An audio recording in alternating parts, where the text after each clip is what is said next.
Anyone knows what chaos theory is? So it's a concept in uncertainty principles, and it's used in the physics also. The proponents of this say that a very small incremental change in the root in the one of the variables can create a huge amount of variability in the outcome. So it is said that a fluttering of the butterfly can give rise to a hurricane. So let us see why this concept is so important in pediatric orthopedics. So it's a 10-year-old girl. She has a progressive deformity in her both wrists. Okay, and the parents felt that the wrist was going anteriorly, that is on the front part, and she was hardly concerned. This is the X-ray that was taken back in 2021, and then progressive pain and pain started along with deformity, especially while writing. Her writing time gradually reduced to less than 5 minutes, and eventually she failed in 2 subjects. This is what clinically her hand looked like at first, and that's why she is not able to do namaste with her. Even though the deformity is present in both the sides, on the right side she is not able to dorsiflex. And if you just try to think, then writing requires a bit of dorsiflexion, that is taking our palm upwards, taking our wrist upwards. So that was not present, and she was having this. And this is the present X-ray film, and that is in 2024. Now, as you can see, on both sides, actually, this radius, the ulnar side of the radial epiphysis is very thinned out, and it is vertically sloping, and it feels a bit shorter also with respect to the distal ulna. And on the lateral view, you can clearly see that actually the wrist is not subluxated, but the tilt of the radius is on the volar side, so that it looks as if the whole wrist has gone anteriorly, and it looks very deformed as well. So looking closer, we can see a step off here on both sides, and there is pyramidal shape in the proximal carpal line. Okay, the proximal carpal line should be elliptical, or it should be more roundish, and here it looks like an inverted triangle. And correspondingly, there is also, as I said, very steep angle of the ulnar side. And what causes it? The root of the thing is volar radiocarpal ligament, and that is also called, the abnormal position is called a vicus ligament. So this ligament is as you can see, it is tenting the lunate and all the proximal carpal row towards the radius, and at the same time compressing the radius as if it has produced a dent over here. So we'll discuss why it is so.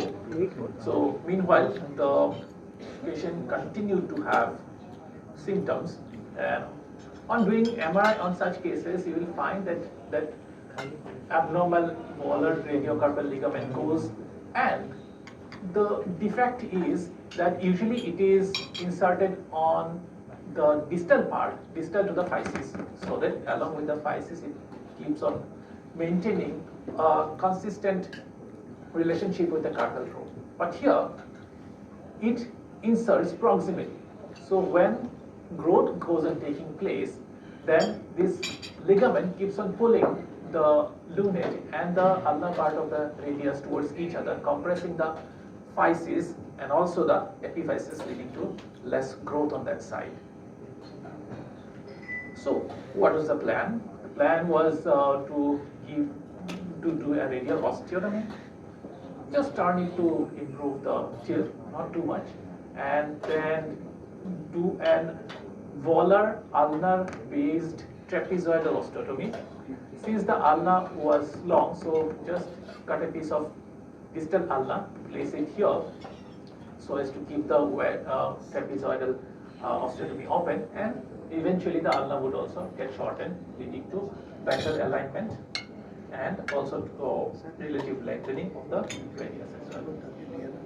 And That's what was done through the Waller approach. We did an osteotomy of the radius, ulnar osteotomy through another incision, took out the ulna, distracted with intermens distractor, and placed the bone graft in, stabilized with a slab. And now you can see that the molar tilt of the radius is improved. You can also see this ulnar prominence on the dorsal side is gone. And a few months down the line, after 8 weeks, hair is removed. It is maintaining its position, and this is what is there. It was 1 year, 4 months. That was yesterday. Okay, and if you can see, this prominence on the right side was gone. The left side was not operated because she was not symptomatic. And you can see the distal ulna has slightly,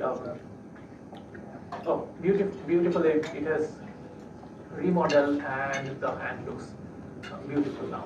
What's more important is she taught the class again. She could write very well, and dorsiflexion was improved. Now this is a simple story up to this much. Now where is the butterfly? We were talking about the butterfly, and where is it now? There is a very small segment in our X and Y chromosomes which is called pseudo-autosomal region, and that harbors the SHOX gene, that is short-limb homeobox gene. So it is not intuitive that such a thing, isolated wrist problem could have a genetic etiology, but it does have. So this small gene keeps on encoding the length of our limbs. So many of those cases are associated with Lady-Will dyschondrosteosis.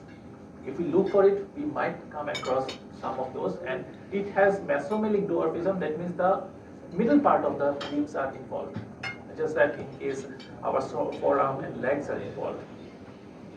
And this causes the Vickers ligament to be attached abnormally. This causes the lunate to be pulled towards the radius. That causes shortening of the volar, shortening and volar and ulnar inclination of the radius, dorsal subluxation of the ulna, and that causes pain and impingement. So such a small thing giving rise to a very big problem. And that's how an adult untreated Madelung deformity looks like. So it has been found that most of the cases, not all, but most of the cases are actually associated with some kind of problems in the SHOX gene. And that is something called a haploinsufficiency, because the person is going to get only one copy of the gene because it is associated with X or Y chromosome. So that's it. That's the butterfly effect. Thank you.